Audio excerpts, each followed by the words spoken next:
Mis aliviados, sean ustedes bienvenidos a un episodio más de Quirófano Abierto. El día de hoy vamos a hablar de lesiones, fracturas, motociclistas que se salvan por un segundo con nuestro amigo y un excelente doctor, el doctor Jorge Arturo Barba. Por favor, amigo, preséntate, ¿quién mejor que tú? Gracias. Pues mira, soy el doctor Jorge Arturo Barba, traumatólogo ortopedista, especializado en cirugía articular. Y aquí estoy en Puerto Hierro Sur, junto contigo. Junto conmigo. Oye, amigo, pues vamos a empezar de atajo. Vámonos a ver qué es lo que hace un traumatólogo. ¿A qué se dedica un traumatólogo realmente? Mira, la especialidad como traumatología es ver lesiones, fracturas, lesiones musculares, entran lesiones deportivas, pero en específico son fracturas de huesos y lesiones de músculos o ligamentos. Eso es ser traumatólogo. Ok. Y ahí viene lo de ser ortopedista. A ver, ¿qué diferencia hay entre traumatólogo y ortopedista? Que esa es una pregunta muy controversial. La especialidad es traumatología y ortopedia. Todos somos traumatólogos y ortopedistas. Realmente no hay nadie que sea puro ortopedista o traumatólogo. Entonces, traumatólogo es lo que dije, y ortopedista es ver deformidades, ver desgaste de articulaciones como desgaste de cartílago, deformidades de la columna, hernias de disco. Todo eso es ortopedia. Ok, sí. Y por ejemplo, en tu especialidad específicamente, ¿cuál sería como de todo lo que acabas de decir? ¿Cuál es tu top así 5 de lesiones más frecuentes que ves en consultorio? Bueno, si es por áreas, la primera es la rodilla, y dentro de la rodilla, lesiones de menisco, lesiones de ligamentos es lo más común, y pues lesiones de cartílago, y ahí entra, depende de la edad, qué lesión, ¿sí? Y la que sigue es hombro con lesiones del famoso manguito rotador que todos escuchan de bueno, él. yo creo que a todo el mundo nos ha dolido un poquito, sí, el hombro de vez en cuando. Y cadera, por desgaste de cadera. Ya lo que es lo mismo de traumatología, que es guinces, ¿sí? Y la mayoría de las personas que tenemos hernias de disco, pues también, ese es un tema de columna, ¿sí? Ok. Oye, y pues para irnos por áreas, porque tengo muchas preguntas que enviaron los seguidores, y vamos con los niños, que eso es bien frecuente, que yo, por ejemplo, tengo hijos, el doctor también, y cuántas veces no se cayeron, ¿no?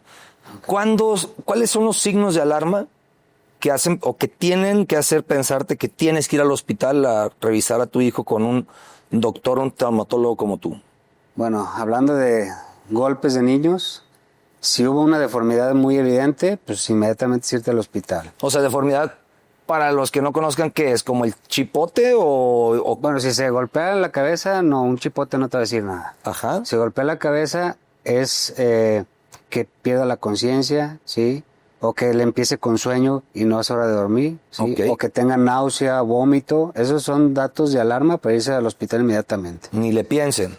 Exacto. Si es mi hijo y veo que el golpe fue muy fuerte, pues a lo mejor no espero eso, ¿no?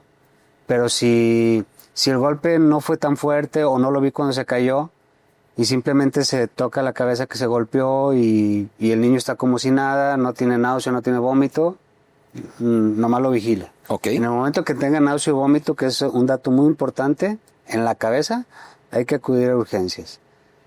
Y en las extremidades, pues es que tenga, que el bracito se vea curvo, pues hay que acudir, sí, que tenga dolor y que sea un dolor que se queje mucho. Persistente. Casi siempre les digo, déjalo, si no se ve deformidad, lo que está chueco, no se inflamó, déjalo 1 hora. Si el niño después ya anda corriendo, jugando, pues lo dejas. Si no, hay que acudir a urgencias. Ok. Sí, porque también hay fracturas que apenas se marca el hueso y es una fractura y normalmente te lo llevan porque el niño duró 2 días y sigue con dolor. Okay. Y es una fractura y no nos la creen de primero. Ya. Pero acudir de urgencia es que veas deformidad o que sea también si ves un golpe que dices, se fracturó. Trancazote, vámonos. Hay que acudir a urgencia. Oye, ¿y todas las fracturas se tratan iguales, hablando de niños? No, siempre tenemos que ser lo más conservador posible y más en un niño.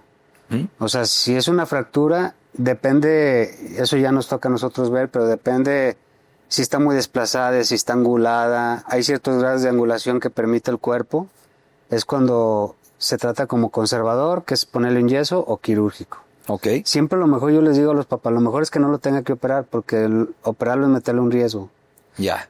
Pero hay fracturas que son quirúrgicas desde el momento que llega a urgencias, y eso es muy evidente. O sea, como una fractura expuesta. Esa es 100% quirúrgica. Eso va para adentro. Y la expuesta tengo 6 horas para meterlo. Si no, puede infectarse. Infectarse y riesgo de perder la extremidad.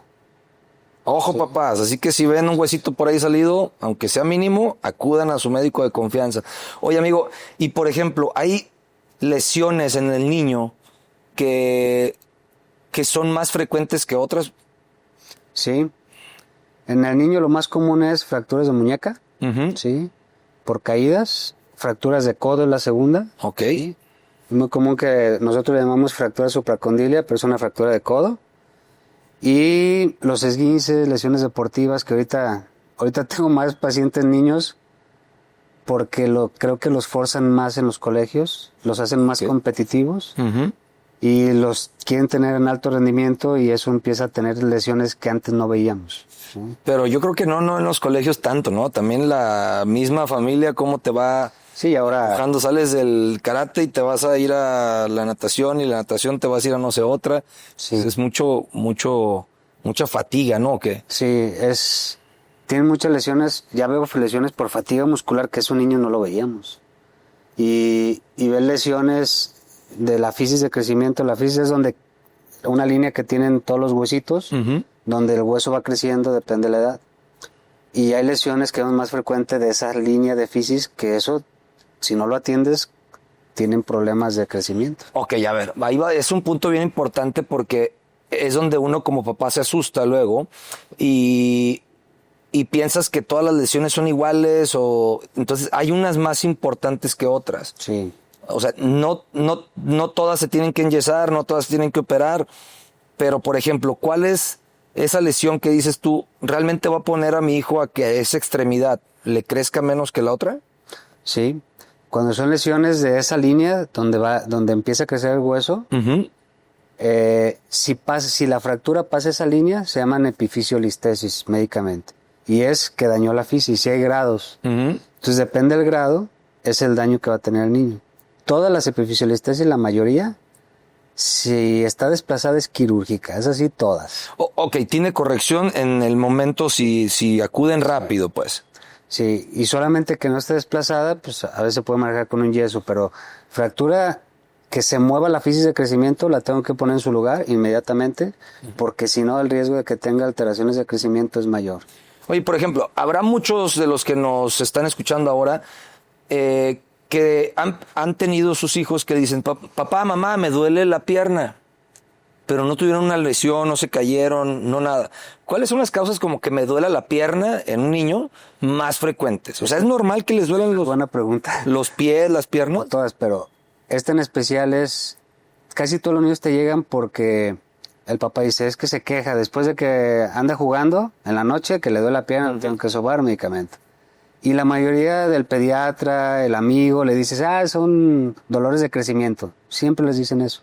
Ajá. No, la primera causa de esos dolores es pie plano. Pie plano. Sí. Y normalmente a esos niños les pones una plantilla y automáticamente mejoran mucho de esos dolores. O se les quitan o disminuyen. Eso también lo ven ustedes. También lo vemos nosotros. Y el tratamiento es poner la plantilla, ¿cuánto tiempo? Tenemos un rango de los 2 a los 9 años para corregir el arco del pie, o que mejore el arco del pie, porque el pie está maduro, que decimos, no, más bien no ha madurado, está en crecimiento. Pasando los 10 años, como quedó el pie, quedó, y es cuando ya dejamos una plantilla de por vida. Ok. Y si el paciente no usa la plantilla de por vida, pues va a tener problemas de desgaste de articulaciones por no usar una simple plantilla. Deformidades y... Deformidades, el famoso... Creo que haces esa pregunta, el famoso juanete. Ajá. O alus valgus, Sí, para nosotros es así. La primera causa es pie plano, que nunca le trataron el pie plano, y como pisan hacia adentro se va haciendo el juanete. Tú tienes un juanete, ya sabes cuál fue la causa. Échale la culpa a tus papás que no te llevaron al traumatólogo. Oye, papá no sabía. Pues en la actualidad, viendo este podcast, tienen que exigir, pues llévame al al ortopedista, al traumatólogo. Oye, amigo, y por ejemplo, ¿esa es la única causa de que, o sea, no existe el que esté en crecimiento y que me duela? Hay un ejemplo, hay un dolor muy frecuente, hay un síndrome que se llama de Osgood-Schlatter, que es por ejercicio, porque al niño lo están metiendo a actividad o es muy intenso en la actividad física. Y a nivel de la rodilla, en la parte anterior, se empiezan con dolor. Ok.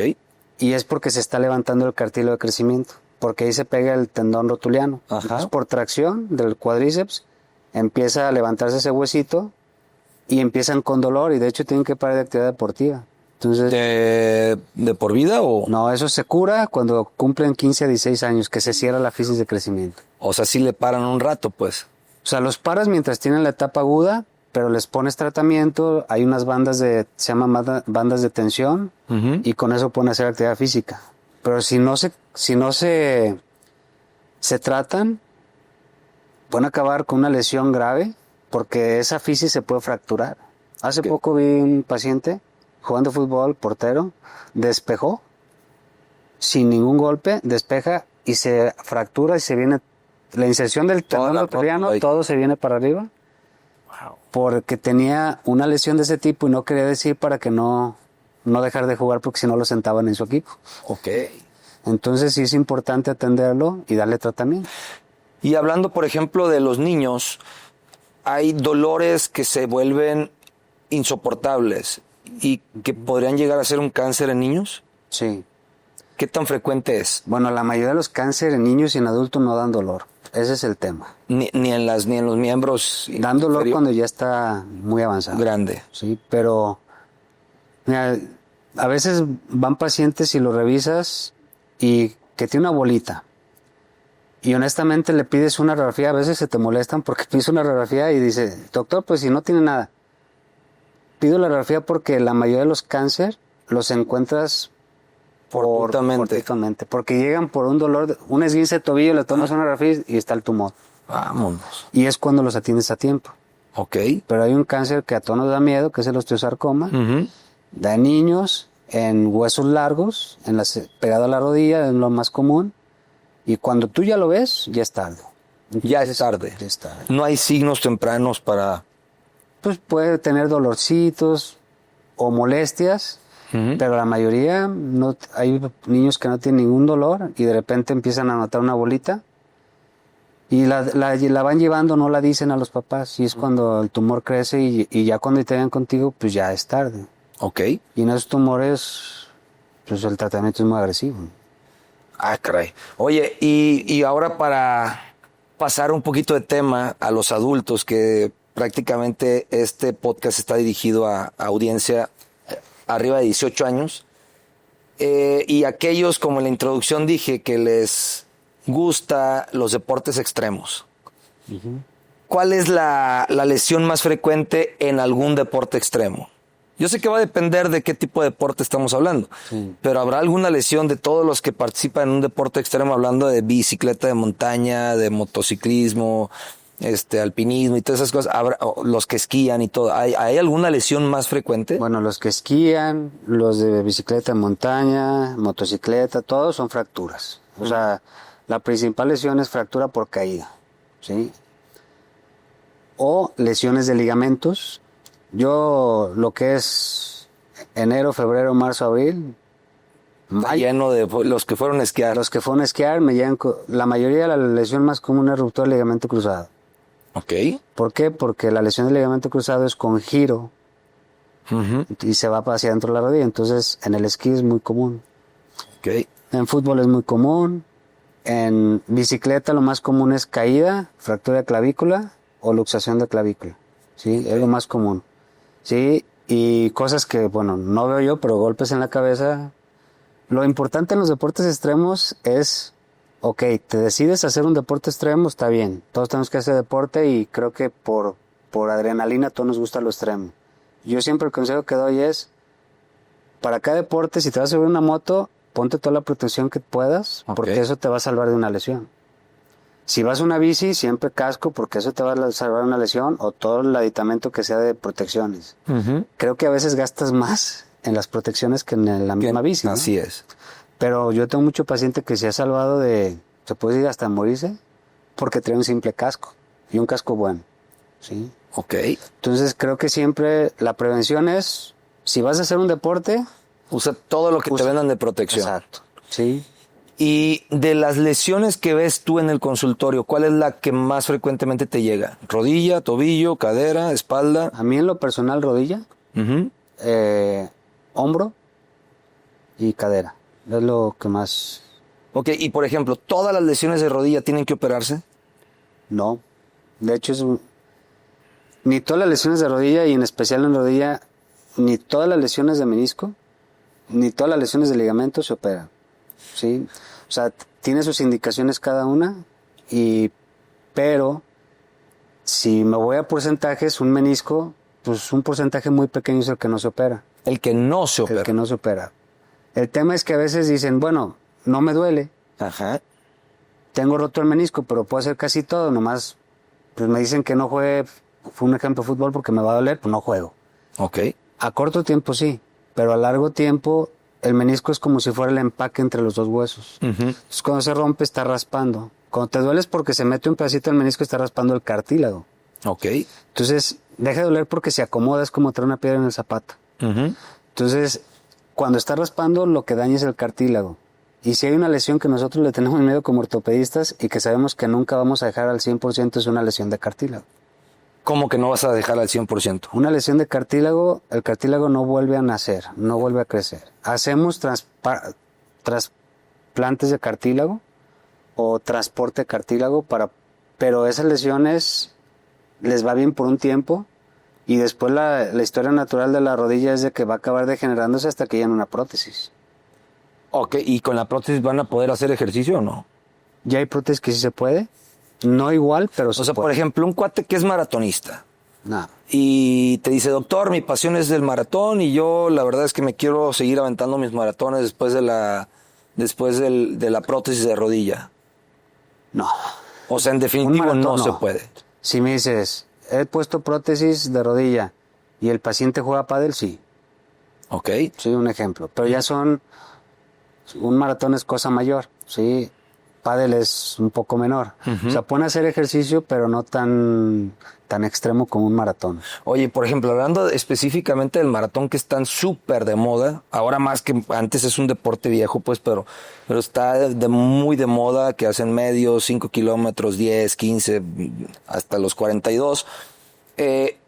Médicamente hablando, o sea, sabemos que hay miles de personas que los hacen, los completan y rompen récords y todo esto, pero médicamente hablando, ¿nuestro cuerpo está diseñado para aventarse un maratón? Pues, si va la pregunta directa, no. O sea, no para aventarse un maratón, lo preparamos para aventarse el maratón. Sí, claro. Un buen entrenamiento. Ujú. Hay quien se avienta maratones sin entrenamiento es cuando hay más lesiones. Ok. Pero, pues hay estudios que tienen controversia, porque hay estudios que dicen que si tú corres maratones no tiene tanto impacto en tu rodilla, o en tu cadera, o en tu columna. Sí hay estudios que dicen eso. Pero de que va a haber un desgaste de la rodilla, de la cadera, de las articulaciones, lo va a haber. El cuerpo, yo les digo que es como un carro nuevo Ujú. y te lo garantizan 100,000 kilómetros. Entonces cada quien sabe cuánto se echa esos 100,000 kilómetros. Hay cuerpos que resisten más, sí. Si vas a correr maratones, pues prepárate bien. No te puedes correr un maratón sin preparación. Escucha Ok. tu cuerpo, tienes una lesión, para. Porque tengo mucho paciente que Sí, claro. tiene una lesión y quiere correr un maratón y aún con la lesión lo quiere correr. No, incluso los profesionales que se dedican a esto, cuando sienten que algo está mal, se detienen y abandonan el maratón, porque quieren correr el próximo. Pero los amateurs no. Exactamente. Ese es el error, creo Se que exigen de más. Y, Se exigen. por ejemplo, cuando hay un sobreuso de esa articulación, hablando de la rodilla, que es la que recibe un impacto fuerte, hablando de correr y todo esto, ¿qué es lo primero que se va a ver cuando hay una lesión o una inflamación de esa rodilla? O sea, en ese paciente específicamente que corrió ese maratón. Bueno, ¿Hay un signo temprano de... normalmente empiezan con dolor, con inflamación. En el maratón, las primeras lesiones son meniscos, igual. ¿Por qué? Por un simple giro. En una vuelta, tuve un paciente que tomándose un selfie corriendo, se rompió el menisco. ¿Cómo le hizo? ¿Quién sabe? Pero se rompió el menisco y él me dice, sentí cuando hice el giro, sentí el piquete y acabó el maratón, ¿eh? Y No me la siguió aventando. Sí, y no me la creía cuando le dije que estaba roto el menisco hasta que no vio la resonancia bien. Entonces, esa es una lesión, pero lo que más preocupa siempre es el cartílago. Ok. Hay rodillas que por herencias, que por la consistencia de su cartílago, sí, de los minerales que tiene el cartílago, de su alimentación, no soporta el impacto de correr o de correr tanto. Uh-huh. El maratón creo que es algo extremo y ahora con las modas ya hay... Sí, no, Ya hay el Ironman. El Ironman y 100 kilómetros y en cerro y... Yo no estoy en contra de eso, al contrario, a mí honestamente estoy a favor del deporte y de que hagan deporte. Yo siempre digo que los extremos son malos. Sí, entonces... A ver, esa es una buena pregunta. Por ejemplo, ¿quién se lesiona más? ¿El que hace algún deporte o el que de plano no hace nada? Se lesiona más el que no hace nada y el que hace demasiado. Ok, pero ¿cuál es más grave? ¿El que hace deporte o el que no hace nada? El que no hace, más grave el que no hace nada y de repente quiere empezar a hacer como si hubiera hecho toda la vida. Ya. Sí, tuve hace poco un paciente que se fracturó la cadera corriendo un medio maratón sin caerse. Ok. Lo corrió, se preparó 3 semanas antes del maratón, empezó con dolor, paró, o sea, todavía peor error, paró 3 semanas sin entrenar y el día del maratón lo corrió. Del medio maratón. Al término del maratón no podía caminar. Lo revisaron, no le tomaron radiografía, pues le dijeron que era algo muscular. El día que lo veo yo le doy una radiografía, una fractura de cadera, lo tuve que operar. ¿Y ahí qué reemplazo? Le puse, no, joven, 20 años. Le tuve que poner unos tornillos y esperar que la cabeza de la cadera no se necrose, Uh-huh. que no se empiece a reabsorber por la falta de circulación. Ok. ¿Sí? Si eso pasa, va a acabar en prótesis. Ay, caray. Oye, y hablando de las lesiones de rodilla que se operan, a los meniscos, ¿qué se les hace? O sea, aquí entra antes de eso una pregunta que te quería hacer. ¿Todos los traumatólogos pueden operar rodilla? Hablo de las lesiones comunes de rodilla, ligamentos, tobillos, cadera, columna. O sea, ¿todos pueden operar? Sí. O sea, si es por rama de especialidad, sí. Ya en realidad cada vez estamos más subespecializados Uh-huh. y nos dedicamos a cosas específicas y hacemos más años de subespecialidades, que se le llama. Ok. Entonces, ya los cirujanos optamos por hacer, un ejemplo, hago una subespecialidad en cirugía articular o artroscopía. Uh-huh. Entonces, el que no hace artroscopía, en la especialidad en general, cuando hace los 4 años, no es suficiente para tener la habilidad para hacer una artroscopía. O sea, realmente, si va saliendo un traumatólogo de la especialidad o pues nunca tuvo su entrenamiento en artroscopía, pues ese cuate no debería de operarte de esa manera. Pues no. Si no tuvo un entrenamiento en artroscopía, no. ¿Y qué tan frecuentes son las maquilas en traumatología? Muy frecuente. O sea, para los que no sepan, una maquila es... Yo soy cirujano gastrointestinal y, por ejemplo, yo no opero páncreas, pero le hablo al que sí opera páncreas para que opere a mi paciente, pero el paciente que es mío sabe que yo lo voy a operar. Eso es una maquila, ¿no? Es una maquila. Mira, te pongo mi caso en especial. Yo hago cirugía articular. Yo opero artroscopía, prótesis de todas las articulaciones, ¿sí? Eso es cirugía articular. Te decía hace rato que veía mucho paciente de columna, Uh-huh. ¿sí? Cuando un paciente ya necesita la cirugía de columna, pues definitivamente no es lo que yo más hago, ¿sí? O sea, no es lo que yo opero diario. Yo opero diario artroscopía y prótesis, eso es cierto, ¿sí? Y fracturas que todos los operamos. Entonces, cuando me llega un paciente de columna que ya no hay, que es evidente que lo tengo que operar y el paciente confía en mí, le digo, a ver, hay que operarte. Y me dice, ¿cuándo me operas? Le digo, no, yo no te opero. Sí hay que operarte, pero te voy a mandar con alguien que solamente se dedica a operar columna, ¿sí? Ya sea neurocirujano o traumatólogo ortopedista con subespecialidad en columna. Y normalmente tengo en mi equipo a alguien que opera pura columna. Uh-huh. Pero primero lo mando a que lo valore él. Ok. Que lo conozca, que haga clic, como decimos nosotros. Así es. Porque le digo a él va a llevar la batuta de la cirugía, no yo. A veces entro a la cirugía, a veces no. Si, a veces le digo, nomás ve con él y que él te opere, si te gusta cómo te trata, que él te opere. El paciente muchas veces me dice, oye, pues yo confío en ti. Ah, bueno, yo entro a la cirugía, pero yo le voy a ayudar. Sí, sí, sí. Yo no voy a llevar la batuta, yo le voy a ayudar y voy a estar al pendiente de ti, pero hasta ahí, ¿no? Entonces creo que es más sano, hasta para uno como doctor, Desde luego. decirle, a ver, yo no soy el experto porque no opero diario eso, ¿sí? Entonces, te voy a mandar con alguien que opera, si quieres yo estoy en tu cirugía, pero él te va a operar y que lo conozca y que sepa cómo es.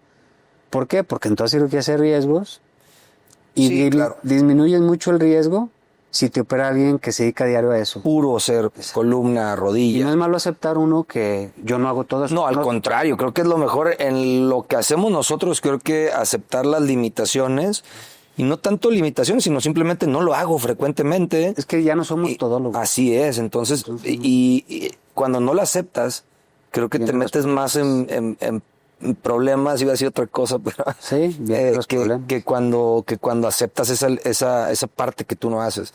Y por ejemplo, no sé, en la especialidad, en traumatología, pero creo que, no sé si tú lo hagas o no, pero explicarle al paciente totalmente, y yo creo que más en ustedes debería de ser, explicarle al paciente si va a tener alguna limitación después de un reemplazo de rodilla, de cadera, simplemente si tengo una fractura y me pones un clavo intramedular o lo que sea, si va a tener consecuencias en el futuro, o voy a estar igualito que antes y todo va a ser igual y todo va a ser idéntico. Fíjate que ese tema, la cirugía de columna en especial, yo creo que es la más, hay estadística que es la más demandada.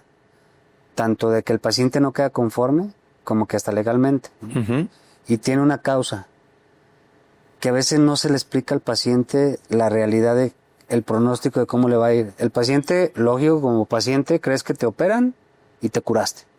Ajá. Y en la columna no. El 99% de las lesiones de columna son degenerativas. Entonces, se te opera, pero tu proceso degenerativo sigue. Va a continuar. Y yo siempre les digo a los pacientes de columna, una cirugía de columna a los años te va a llevar a otra. Si los años te dejan vivir, ¿no? Ya. Pero te va a llevar a otra. Entonces, hay pacientes que le digo, hay que operar, o sea, te tienes que operar. ¿Por qué? Porque ya no puedes caminar o Ya el no dolor sientes la pierna, no te lo quito con nada. Y es cirugía y les cambia del... ¿cómo Sí, dice? bueno, ahí sí, pero por ejemplo, cuando esa parte que dijiste, cuando tú como médico sabes la información y le dices al paciente, oye, ¿sabes qué? Tu cirugía va a consistir en esto, va a durar tantas horas, tu recuperación va a esto, después de ahí vas a tener que ir a rehabilitación, y a pesar de todo esto que hagamos, que quede al 100% cada parte, pues quizá vayas a quedar con esta limitación. Oiga, don Jorge, ¿usted qué hace de actividad? No, la verdad es que, por ejemplo, siendo francos, si el paciente se la pasa sentado todo el tiempo y tiene una lesión de rodilla, pero es la señora que ya está en la casa, en su sofá, con una mantita, y cuando quiere ir al baño, pues le molesta la rodilla, pero si esa sondadera anda bien, y los hijos te la llevan, oiga, y es candidata para una cirugía de reemplazo de rodilla, o sea, médicamente hablando es candidata, pues, pero viendo todo su panorama, ¿lo operarías de un reemplazo de rodilla? Primero, si la señora que me llevaron, ella quiere que lo opere, sí. Si los hijos me están diciendo que lo opere, pero ella no quiere, no. Pues no se mueve. Sí, pero ahí es el tema porque si ella quiere, sí le va a echar ganas a su recuperación. Y un ejemplo, la prótesis de rodilla, pues yo hago el reemplazo articular, pero la prótesis no trae motor. El motor es el músculo. Si yo lo opero y dejo la prótesis perfecta, pero ella no mueve, se va a quedar hasta peor. No va a mover y va a quedar con la rodilla en flexión y no va a estirar y va a cojear. Entonces, normalmente, a mí me funciona mucho yo tener rehabilitación a un lado. ¿Por qué? Porque yo opero al paciente, lo mando a rehabilitación y estoy pegado, no se deja, hago que se deje. ¿Por qué? Porque eso creo que es muy importante el tema de la rehabilitación en nosotros. No, en ustedes yo creo que vital. Porque puede ser una cirugía perfecta. Ajá. Y el resultado ser muy malo porque el paciente no se dejaba mover, no iba a las rehabilitaciones, simplemente pensó que con la cirugía... Justo te iba a preguntar eso, ¿cuál es el peor error de un paciente que fue operado de algo de articular y creo que ya lo contestaste, ¿no? Moverse. El no moverse, el no ir a rehabilitación. ¿Todas las cirugías articulares requieren una rehabilitación? Todas. Y por lo general, ¿cuánto duran esas rehabilitaciones? ¿Cuántas sesiones son? Pues depende de la cirugía, pero poner un menisco puede durar 10 sesiones a 20 sesiones, máximo. Pero una prótesis de rodilla puede durar 50 sesiones. Ok. ¿Sí? Un hombro, yo creo que el hombro es más difícil. El hombro, 50 sesiones sin problema y lo dejas inmovilizado. Ahí sí el hombro, cuando reparas tendones, lo dejas inmovilizado 3 semanas. Okay. Y luego lo empiezas a mover. Y aquí somos un poquito más, se puede decir, agresivos. En Estados Unidos te dicen un hombro, 6 meses a un año. Un año, compadre. Aquí somos un poquito más agresivos en ponerlo más rápido a mover. Pero tiene sus pros y sus contras, ¿no? Oye, literalmente, cuando hablamos de reemplazo de rodilla, a veces el paciente tiene la idea de que le vas a cortar el hueso, le vas a cortar la tibia y vas a poner un mecanismo que traiga un huesito acá donde se implante acá en el fémur, en la tibia y en medio la bisagra. ¿Es así se hace o cómo se hace?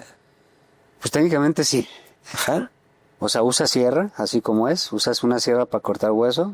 Y hay unas, se llaman plantillas. Entonces hay unas guías para poner la prótesis. Depende del tamaño de la prótesis, es la plantilla que vas usando. Pero imagínate que este es el fémur y pongo la plantilla así y voy cortando. No lo corto así. Ah, ok. Simplemente voy cortando. Lo vas rebajando. Lo voy rebajando y voy haciendo la forma de la prótesis. Me quiero imaginar como una corona de los dentistas, ¿no? De esos Ya, que haz de te cuenta. ponen así una coronita, Haz de cuenta. rebajan tu diente y te ponen la corona. Pero tiene que embonar perfecto Sí, claro. para que después no se afloje. ¿Y con qué se pega? ¿Con cemento, cemento. todavía? La de rodillas, sí. ¿O existen algunos pegamentos más No, potentes cemento. ahora? Cemento médico. Oye, y antes de llegar, por ejemplo, a ese reemplazo de rodilla, ahora tan famosas, las inyecciones, bueno, que siempre ha habido de parte de ustedes el decirle al paciente, vente, déjate infiltro esteroides, ¿no? O alguna cosa de estas. Y que también funciona, por ejemplo, hablando de ese paso. Tengo una lesión de rodilla y ¿cuándo se debe indicar la infiltrada? Mira, el tema de la infiltrada sí es muy controversial. Di hace tiempo una plática de exactamente de eso.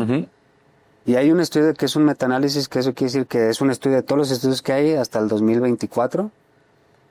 Y todas las sociedades a nivel mundial, ninguna dice que las infiltraciones, tanto de ácido hialurónico, células madre, Ok. plasma rico en plaquetas o esteroides, hacen que se regenere el cartílago. Ninguna. No, bueno, ok. A lo mejor las células madre y eso se pensaría más, ¿no? O el ácido hialurónico. Digo esto porque a mí el paciente me llega y cuando me dice que si lo infiltro, él me dice, es que se va a regenerar el cartílago, doctor. Ok. Esa es la idea que ellos tienen, entonces por eso lo dije así. Realmente sirven, sí, pero para que en los estudios está bien descrito. Todos esos lo que hacen es, hacen un cambio celular y son células inflamatorias las que tú tienes. Entonces cuando metemos el ácido hialurónico hay un cambio celular por células inflamatorias por células nuevas. Ok. Hay desinflamación y la gente lo ve como un gel, entonces cree que va a aceptar el gel ahí, ¿no? Ese gel se va a reabsorber. Que va a ser colchoncito, Claro. vamos. Sí hay estudios que dicen que mejoran la calidad del cartílago que todavía tienes, Ok.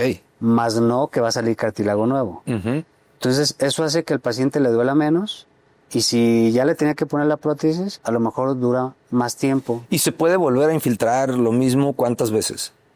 Pues normalmente cada 6 meses o cada año. ¿Ilimitado? Depende del medicamento. O sea, no llega a causar, por ejemplo, alguna fibrosis en este caso en la rodilla. No, va intraarticular. Normalmente no. Lo que sí no debemos infiltrar, intraarticular, puede ser en los tendones, pero intraarticular, esteroide. ¿Ahí qué sucede? El esteroide y la metilprednisolona son cristales. Entonces, si tú le infiltras intraarticular a un paciente de esos cristales, el desgaste cartílago va a ser más rápido. Va a ser rápido. Si ya es un paciente ya de mucha edad y que ya está, que no aguanta porque le necesita la prótesis y no lo puedes operar por algún motivo, pero en meses o en semanas lo vas a operar, sí le puedes infiltrar porque le va a desinflamar. Ok. Pero si es un paciente que está en un desgaste grado 2 de 4, que es cuando está indicado ese tipo de infiltraciones, le vas a dar en la torre, porque se va a acabar más rápido el O sea, cartílago. lo vas a acelerar, pues. Sí. Y es importante también eso. Llega un paciente que ya se acabó el cartílago de la rodilla, si yo le pongo ácido hialurónico, células madre, lo que sea, no le va a mejorar porque Ya no hay tiene su vuelta atrás. indicación es en un grado 2 o grado 3 máximo. En un grado 4, que es el peor, ya no no se debe infiltrar. Hay una artrosis. Ya está pegando hueso con tal, hueso. pues ahí. Ya. Y ahí ya está, o es cirugía de reemplazo, o te vas a quedar ahí. La mayoría de los pacientes que nos llegan es queriendo evitar la cirugía de reemplazo. Y yo siempre les digo que como que le tenemos mucho miedo a la cirugía de reemplazo, porque siempre va el vecino, que no te operes porque yo quedé mal, o que no te operes porque a fulanito le fue mal. Y siempre les digo, pues yo tengo 100 que les puedo presentar que les fue bien. No, es que literalmente eso es muy común. Yo conozco 2, 3 personas que se han operado de reemplazo de rodilla, que yo sé, pero no te enteras porque no se quejan. Sí. Te enteras del que operaron y anda, ay, no te acaban de operar. ¿O qué traes en la rodilla? No, es que me duele, pero me acaban de operar. Y al año, pues, ¿qué? ¿No te acaban de operar? Exacto. O sea, te operas de los casos mal. ¿Cuál en tu especialidad? ¿Te operas de los que... Ajá, de los que quedaron mal. Secuela. Siempre, yo creo que muchos le tienen miedo al reemplazo, hasta ciertos ortopedistas. ¿Por qué? Porque si se te infecta es una catástrofe. Y en toda cirugía, tú y yo sabemos que el riesgo de infección existe y que ni el doctor queremos nunca que pase. Y si pasa, pues realmente no es tu culpa. Esa es una realidad, ni culpa del paciente. Es como dicen, es un volado, ¿no? En lo que es las prótesis hay un 3% de riesgo de infección. Sí, qué bueno que tocaste este tema porque a veces en todas las especialidades médicas quirúrgicas, bueno, en todas, pero sobre todo las quirúrgicas, que hay un poco más de riesgos de todo. Y uno de los riesgos es el sangrado, la infección, pues que tengas que reintervenir al paciente. Y aunque lo hayas explicado no una vez, 10 veces antes de la cirugía, y el paciente esté consciente de lo que puede llegar a pasar en una cirugía, al paciente lo que le interesa es de que la anestesia salga bien, ¿sí o no es cierto? En el momento sí. Entonces, y la anestesia es muy peligrosa, doctor, pues actualmente con toda la tecnología y los medicamentos nuevos no es tan peligrosa como lo era antes. Sí. El riesgo mucho mayor es realmente la cirugía en sí.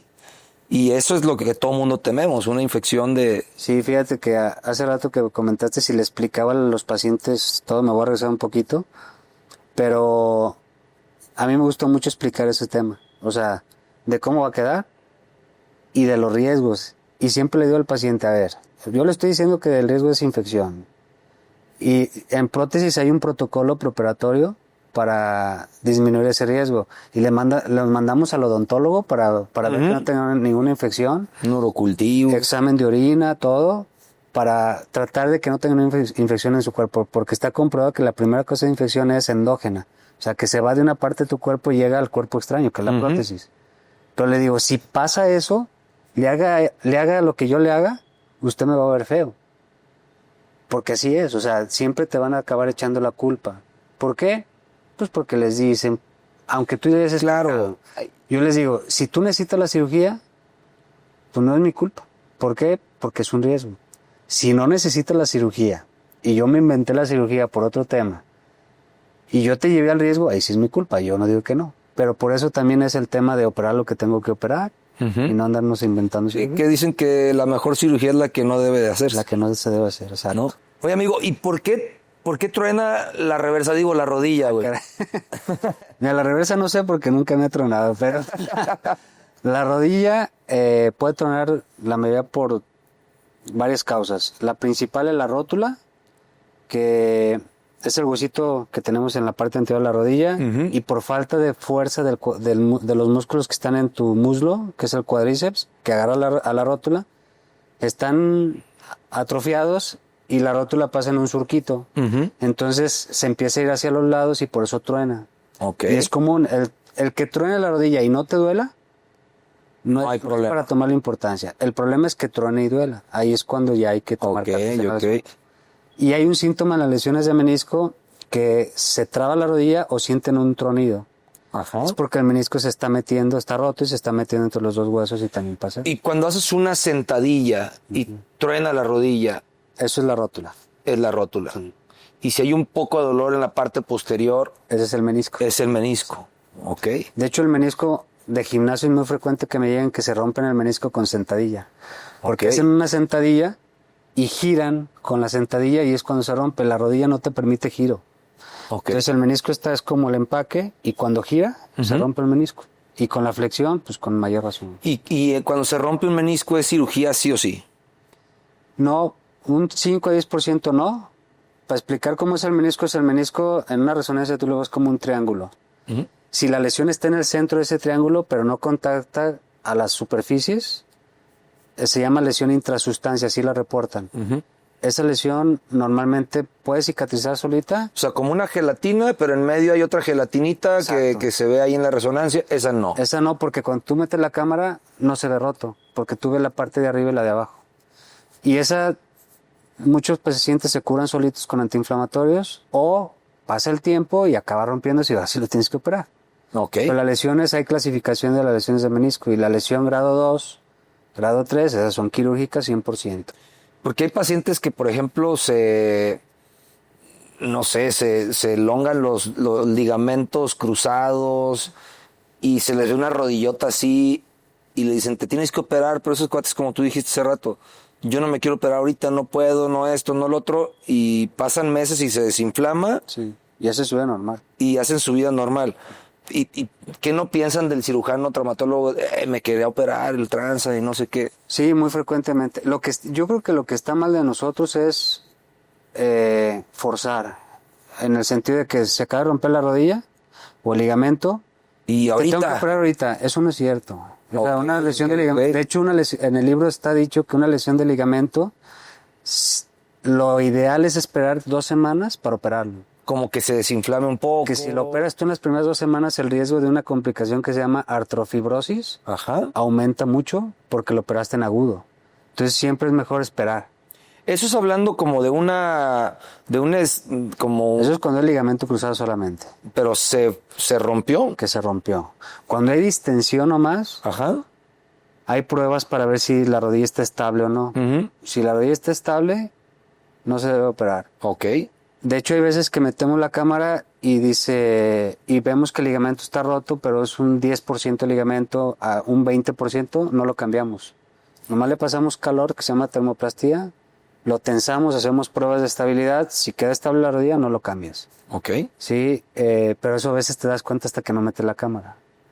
Y cuando tú tomas una resonancia que si tú vienes de esquiar, pero ayer te rompiste el ligamento y llegas conmigo, y si evidentemente tu rodilla está toda floja, sí te pide una resonancia en ese momento.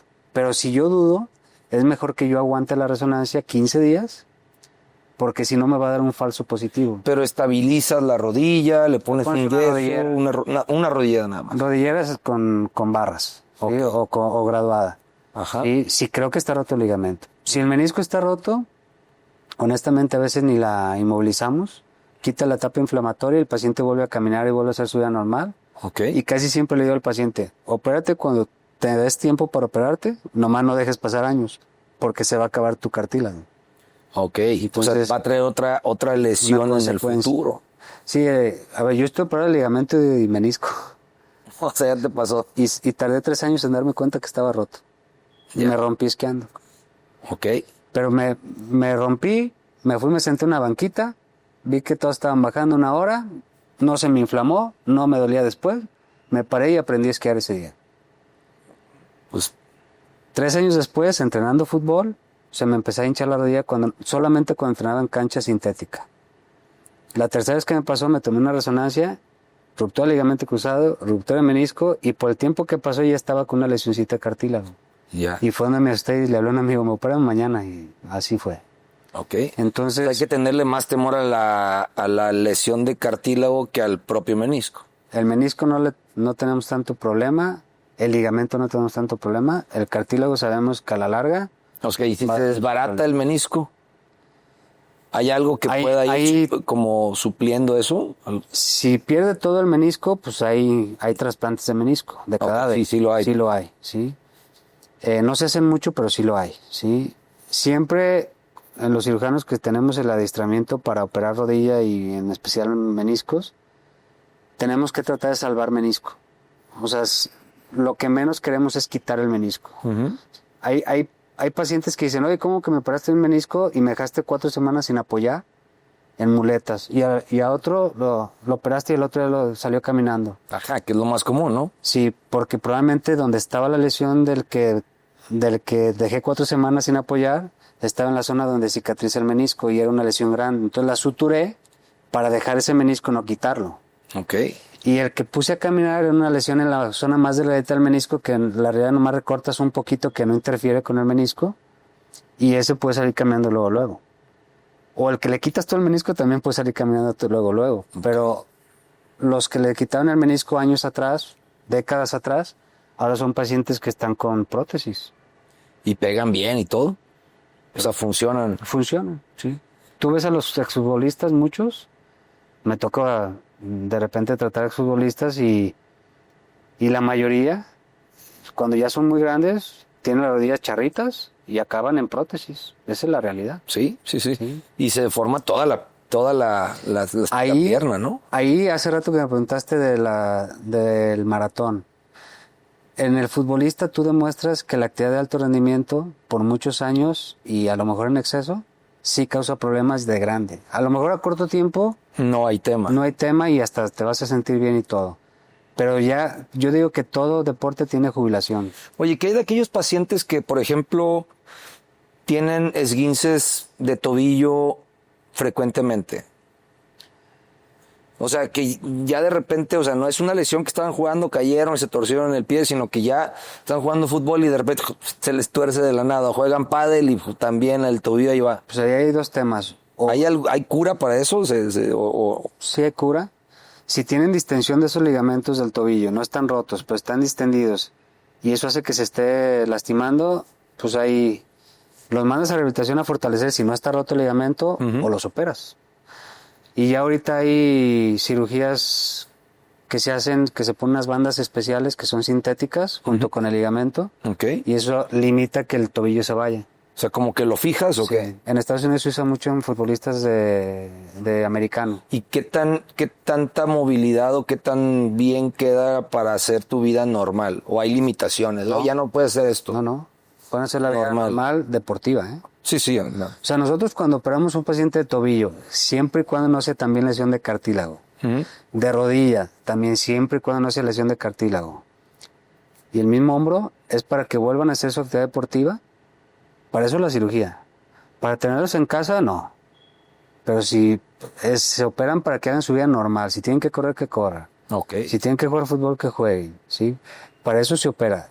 Hay lesiones que uno le puede decir al paciente, oye, aunque te opere, pues ya te acabaste la rodilla y ya. Sí, pero la mayoría de las lesiones, o sea, yo estoy operado de ligamento cruzado y entreno fútbol. Entonces, es para que vuelva a ser tu vida normal. Para que quedes con tu función y tu vida lo más normal posible. Se puede decir que al 100 no existe, porque siempre te vas a acordar que estás operado. Claro. Pero sí que puedes hacer sin ninguna limitante esa actividad física. Oye, las fracturas, ¿sí es cierto que el paciente que tiene fracturas sabe cuando va a hacer frío? Uno sí, cierto. ¿O no? Sí. ¿Y por qué? Por la cicatriz de la fractura, ajá, sí, tiene más sensibilidad al cambio de temperatura el hueso. O cuando tiene una placa, pues las placas de antes eran de acero, entonces tenían más, el acero sí se enfría más fácil y empezaban con dolor. O que va a llover, ¿no? Eran buenos predictores del tiempo. Mejor que los de ahora. Oye, y hablando de cadera, ¿hay algunos datos clínicos del paciente que te hacen pensar que la mortalidad va a ser muy alta en el postquirúrgico? Sí, bueno, pacientes que tienen antecedentes de importancia de cardiología, pacientes con problemas pulmonares, que tienen enfisema pulmonar, o pacientes complicados. El paciente de cadera que le ponemos prótesis, que siempre es un paciente de edad avanzada. ¿sí? Pero siempre fue operado pacientes de 96, de 97, de más de 100 años ya operado, y los operas para que vivan más cuando es por fractura. ¿Qué tan cierto es que dicen que, oye, es que si tienes más de 70 años y te fracturas la cadera, tienes un 80% de probabilidades de morirte en el primer año después de la cirugía? Eso es si no los operas. Si no los operas. Si no los operas, de hecho en los primeros 6 meses, el 80%. ¿Y por qué se mueren? Porque como no los operas, una es, como están sin moverse, el riesgo de tener trombos, y ese trombo se despega y se va al pulmón y tapa el pulmón, una tromboembolia pulmonar, Ujú. el riesgo es alto. Otro es neumonías. Como también están sin moverse, congestión pulmonar, les da neumonía y se mueren. Ujú. Y escaras, Ya. que les salen escaras por estar acostados. Entonces, los pacientes que viven es porque realmente los tienen muy bien cuidados, o yo diría exageradamente cuidados, Su fracturita. con su fracturita, pero la calidad de vida es muy mala para el O sea, paciente. porque ya no se va a poder sentar ni hacer muchas cosas, En la ¿no? actualidad, con lo que tenemos a la mano, Ujú. realmente es fractura de cadera y cirugía.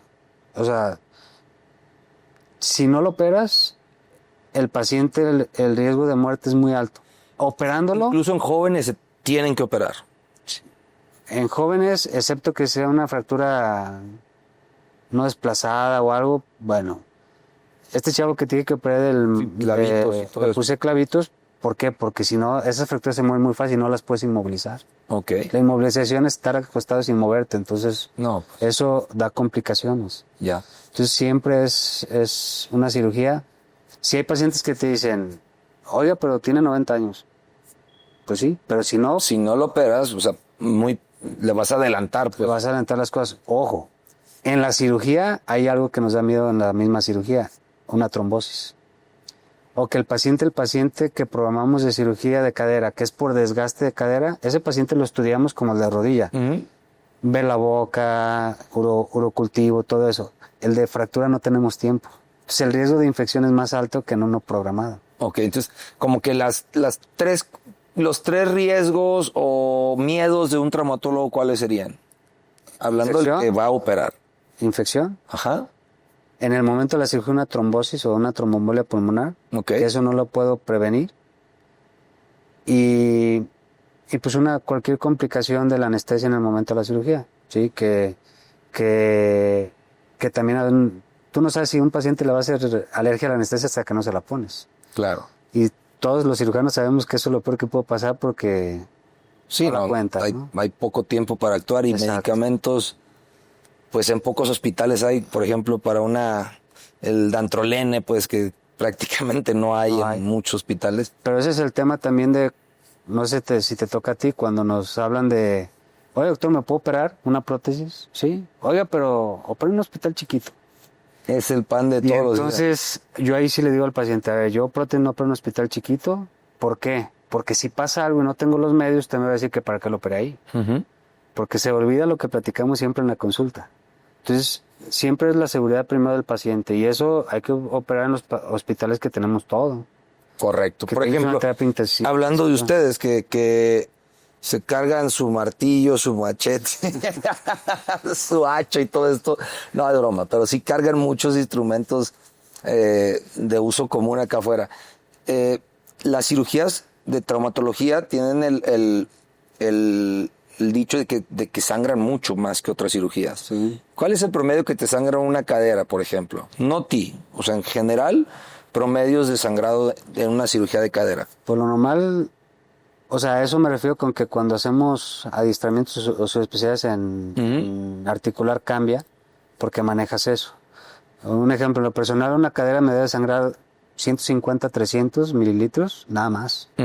Cuando ya me sangra más es porque algo salió mal. Algo pasó. Sí, y es raro, es muy raro que te sangre eso. Piden que ¿Sangre? antes Debemos de, tener sangre. pero la solicitan o no es como algo que se Cuando haga es rutinario. programado el paciente, no. Cuando es por artrosis, no. Cuando es por fractura, casi siempre sí, porque en el momento de la fractura sangra. Ok. Y normalmente el paciente ya te llega un poquito anémico. Entonces casi siempre necesita sangre. De hecho, lo caro en una cirugía de cadera es la sangre. La sangre. Todos lo sabemos, ¿no? Pues en todas. En todas. ¿Cuál es el promedio que te sangra una fractura, por ejemplo, de fémur? Hablo la fractura, no la cirugía. La fractura te puede sangrar hasta 1 litro. Y estar contenido ahí. Se contiene. De todas las fracturas, la que más tenemos miedo es la fractura de pelvis. Ok. Y es la fractura que no ves el sangrado. Ujú. Y en la pelvis cabe toda la sangre que tienes en el cuerpo, cabe ahí y no te vas a dar cuenta cuando se va ahí. Y cuando un paciente se fractura la pelvis, es simplemente se fractura y se abre la pelvis, entonces le cabe toda la sangre. Todo. Y lo único que uno tiene que hacer es cerrar esa pelvis. si el paciente te llega vivo al hospital, pues tienes la oportunidad de cerrarlo. Pero ya ese paciente trae múltiples fracturas y todo sí, eso. son pacientes de moto, De moto, impactos de frente. caballo, de carro, altura, que andan trabajando en pisos. Por ejemplo, aquellas mujeres que van de acompañantes y que van con las piernas arriba del tablero y llegan a chocar y la bolsa de aire. Esa, la lesión más frecuente es luxación de cadera. De cadera. Sí, porque pegan con el tablero y la cadera se va para atrás. Sí, sí me ha tocado ver. Sí, y esas son lesiones que dejan secuelas. De hecho, a mí me tocó operar a un paciente que le tuvimos que reconstruir el hueco pélvico con una malla, porque en agudo tenía, como le iban a fijar la cadera, no a reemplazar, a fijar la cadera y todo esto, la pelvis. Le tuvimos que reconstruir nosotros la pelvis para ponerle una malla y no se saliera el intestino, pues estaba un agujero ahí. Exactamente. Esas son lesiones muy delicadas y que te digo que dejan secuelas. Y ahí el tema de las secuelas, pues volvemos a lo mismo, ¿no? O sea, hay que entender algo con las secuelas cuando son accidentes. No sé si te ha tocado a ti con pacientes que operan, ¿no? O sea, tuvo un accidente muy feo, lo atropelló un camión, ¿no? Y cae con una secuela y llega y te dice, oye, Es que mira cómo ando. y le digo, no, bueno, pues Pues gracias a mí ando. no, gracias a mí andas, pero reclámale al del camión, no a mí, ¿no? Ajá. O sea, hay pacientes que desde que tú ves, antes de operarlo ya sabes que va a tener secuelas. Y el error de nosotros es no decirlas. Exactamente. Volvemos otra vez a lo mismo. La falta como de comunicación, a lo mejor es como que muchas veces es lo que al paciente le molesta, ¿no? Yo creo que la mayoría, ¿no? La mayoría de las veces. Oye, amigo, y hablando de eso, ¿quién debería de operar una columna? ¿Un traumatólogo o un neurocirujano? Hace rato que contesté los dos, me dijiste que... No. O sea, Pero es que, ahí te va los dos porque- operan. Entonces es raro que, por ejemplo, un cirujano general opere el abdomen y se meta a operarlo, no sé, un urólogo. O sea, son diferentes especialidades. No, la realidad, hay criterios... Ahí te va la respuesta. La respuesta es el neurocirujano que tenga su especialidad en columna. O sea, o el traumatólogo ortopedista que tenga su especialidad en columna. ¿Sí? ¿Por qué? Si los conceptos nosotros que tenemos de biomecánica de la columna, de estabilidad, el neurocirujano no los tiene. Eso es cierto. Sí. Pero el que tiene la subespecialidad sí. Entonces sí cambia un poquito el tratamiento del que tiene la subespecialidad al que no la tiene. Y aparte lo que dije hace rato, el que tiene la subespecialidad en columna, nomás opera columna. Dentro también del ramo de neurocirugía, pues si el neurocirujano opera más cráneo y casi no opera columna, cuando opera una columna tiene más riesgo de falla, ¿no? Así es. El que está con la subespecialidad y nomás se dedica a operar columna, le va a ir igual de bien que el traumatólogo que nomás se dedica a operar columna, ¿no? Entonces yo creo que los dos, más bien yo ahí al paciente le recomendaría que con el que más confianza tenga y le haga clic y le parezca mejor, ¿sí? Y ahí te va otra de las preguntas que me mandaron acá los seguidores, es causas de dolor torácico en tu especialidad. Cuando es por mi especialidad, normalmente es por inflamación en la articulación de la costilla con el esternón, Ok. ¿sí? Y es dolor torácico que casi todos llegan asustados y ya vienen con el cardiólogo porque les descartó el infarto. Ok. Pero yo siempre les digo, a ver, si tú tienes dolor torácico y tú te presionas y la presión hace que aumente el dolor, pues normalmente es eso. Normalmente es muscular o de la articulación. Si no es así, o si tienes duda, lo principal es descartar el infarto. Eso sí. O sea, ¿esto es una costocondritis? Eso es una costocondritis. ¿Y qué tratamiento le das a un paciente? Analgésicos. No infiltras, no... Normalmente no. Lo que usamos mucho es un esteroide, pero intramuscular. Ok. Se inflama y se les quita. Ya. Va muy relacionado a estrés, va muy relacionado a actividades, ¿sí? ¿Qué tan frecuente? Digo, porque esto te lo voy a preguntar personalmente, que tengo un paciente, una paciente que tiene un dolor en las dos costillas flotantes. O sea, ¿por qué se lesionan ahí? O sea, específicamente le presiono ahí la costilla flotante. Ella pensó que era el colon, la vesícula, el hígado, el riñón, y no tiene nada de eso. Ya hicimos todos los estudios. Pues, y tiene una inflamación pregúntale si no la abrazan mucho. La verdad es que ahí no me metí mucho, pero... No, realmente la costilla es muy delicada porque todos los huesos, pero en especial la costilla, la capa que envuelve al hueso, el periósteo se llama, cuando se inflama es muy difícil desinflamarlo. Ok. Sí, hay veces que cuando llegan, que se golpearon y nos dicen, ay, tuve una fractura de costilla, lo que vemos en una radiografía, y tú lo sabes, es ver si no dañó algún órgano, ¿sí? En dado caso, pides más bien un ultrasonido o te hablo a ti para que lo veas, o que no haya dañado el pulmón, si fue una fractura. Pero ven más bien la fractura, y si es fractura o no, lo único que cambia es el tiempo que va a sanar, porque va a doler igual. Igualito. Igualito.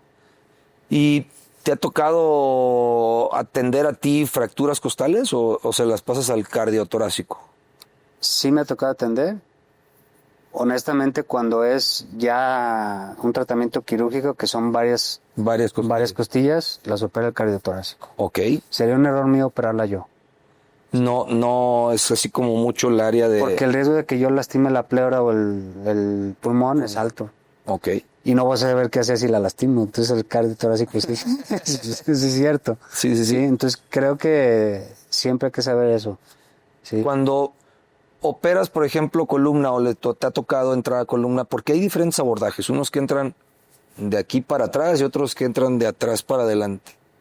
Eso es muy simple. Depende de dónde está el problema, es por donde se entra. Si el problema es anterior, se entra anterior. Si el problema es posterior, es posterior. Y tienen que levantar todo el intestino, por ejemplo, a nivel abdominal y ahí normalmente despejarle todo el camino. Normalmente entras tú. Sí. O sea, el cirujano es el rey del abordaje ahí, porque entra y él le prepara todo al cirujano de columna para que trabaje. Cuando es problema de tumores en especial, en las vértebras o fracturas que sean muy delicadas anteriores, en el cuerpo vertebral normalmente es vía anterior. Okay. Cuando es hernias de disco, cuando es inestabilidades o algo, es vía posterior, ¿sí? Igual, aquí casi todos los hernias de disco son también vía anterior. Es raro que operen por atrás, pero sí hay cirugías que le llamamos 360 grados, que son por atrás y por adelante. Vámonos. Lo operas por adelante y luego lo volteas y lo operas por atrás. Ya bien fijado de acá adelante. Oye, ¿y cuál es la frustración más grande del traumatólogo? Yo creo que no curar. O sea, que tú sepas que vas a hacer un tratamiento, que lo tienes que hacer a lo mejor y que sabes que de todos modos el beneficio es mínimo. Ok. Y no ser resolutivo, o sea, no resolver un problema. ¿Sí? Yo creo que eso es frustrante, ¿no? Y que sabes que no hay otra cosa. ¿Sí? O sea, ¿haces eso o se va a morir el paciente? O haces eso para que viva más. Pero con una calidad de vida... Hace rato me preguntaste de los osteosarcomas. Ajá. De los tumores y esos tienes que amputar la mayoría de las veces. Y amputas y sabes que tomas el riesgo es de que no pues va a llegar a un momento en que va a morir ese paciente. Exactamente. Pero es la mayor posibilidad que tiene de vivir. Ya. Porque hay veces que hay salvamento de extremidad que le llaman, pero el riesgo es mayor de no vivir. Entonces, o sea, sí te ha tocado decidir entre amputar para que viva el paciente, pues. Que será justo una de las preguntas que te iba a hacer. Y por último, amigo, ¿qué le dirías a esos pacientes que son deportistas extremos? O sea, si tú le dijeras algo a ellos, por ejemplo, los que hacen motociclismo, bicicleta, como dijimos hace rato, los que hacen esquí, alpinismo, los que escalan montañas y todo esto, ¿qué le dirías? ¿Ya no lo hagas ese deporte o...? No, todo lo contrario. Y no es porque me den trabajo, aclaro.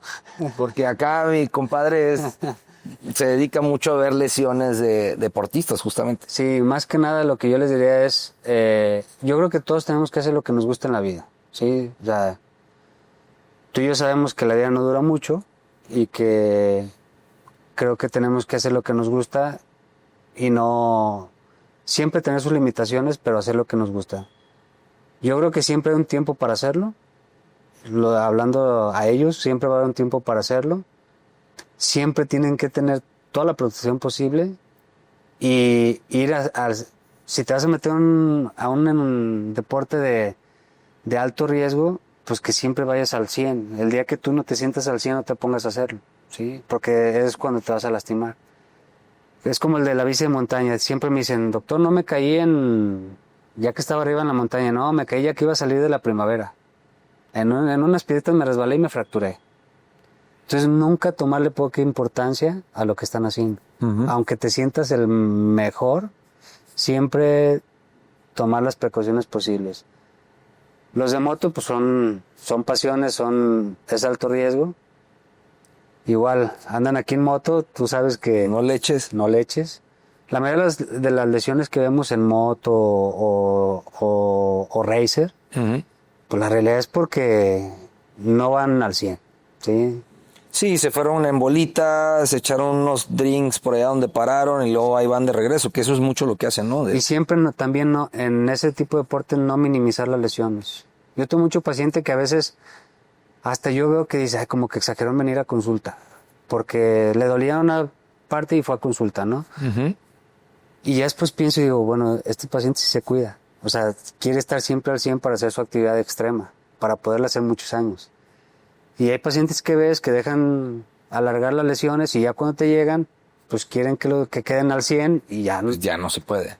Y el tiempo en las lesiones musculoesqueléticas, el tiempo sí tiene un factor importante. Justo te iba a preguntar, ¿existe en traumatología el minuto de oro o la hora de oro como en cardiología o en...? En las fracturas expuestas, uh-huh, nosotros tenemos 6 horas para meter a un paciente a lavar, a cirugía. Okay. Si no, el riesgo de infección se sube exponencialmente. Entonces, y los costos. O sea, tú te tardas un día en llevar a un paciente de fractura expuesta, lo tengo que dejar mínimo 7 días sin operar. O sea, lo lavo, uh-huh, y no le pongo nada. Okay. No lo fijo ni nada. ¿Abierto o ya lo cierras? Lo cierro, pero afronto nomás. Ok. Y le pongo a lo mejor un fijador por fuera, pero no fijo por dentro nada. Uh-huh. Y ya después de 7 días haciendo pruebas que no tenga nada de infección, cultivos, uh-huh, negativos, es cuando ya puedo poner la placa, puedo poner el clavo, puedo poner lo que tengan que poner. Entonces, algo que podía ser no tan caro se vuelve hasta caro para ellos. Okay. Entonces, y todo es a veces por los tiempos. Una lesión de hombro, se rompen el manguito rotador y se esperan, ni se aguantan. Se hace más grave si el te temor esperas. Se reabsorbe y ya después la cirugía es de salvamento. Tienes que poner injerto de piel como tendón, okay. Y ya nomás es para que no se desgaste el cartílago, no para mover bien. Entonces realmente cuando me lesiono el manguito rotador, ¿cuáles son los síntomas? Dolor. El principal es dolor y no te puedes dormir sobre ese hombro. Ok. Y empezar con limitación. ¿Cuánto tiempo tengo para ir contigo para que digas va a ser una buena recuperación? Pues yo creo que 1 o 2 meses. ¿Ese es el tiempo? Un buen tiempo. Pero la mayoría de los pacientes me llegan con años. Ah, ok. Y ya saben que están jodidones de ahí. Sí, y eso hace que la cirugía sea cara y no resolutiva al 100%. Así que ustedes ya saben, amigos, si tienen alguna lesión musculoesquelética, no esperes. Recuerda que siempre existen las horas de oro en esta especialidad y en muchas otras, donde en esos momentos puedes no solamente recuperarte más rápido, sino salvar tu vida, incluso salvarte de alguna lesión incapacitante de por vida. Y pues, amigo, otra vez, tus datos, por favor. Bueno, estoy en el Hospital Puerta Hierro Sur. Tengo mi número de contacto es 3332-71-3268 del consultorio. ¿Tus redes sociales? Redes sociales tengo tanto Facebook como Instagram. Y página de Ortosport, uh-huh, gdl.com, ¿sí? ¿Y en tus redes sociales cómo estás? Como Dr. Jorge Abarba. Ok, sí. Así que ya sabes, compadrito, si tú estás viendo este podcast, te quedaste al final, te agradezco y espero que nos acompañes en el próximo. Hasta luego.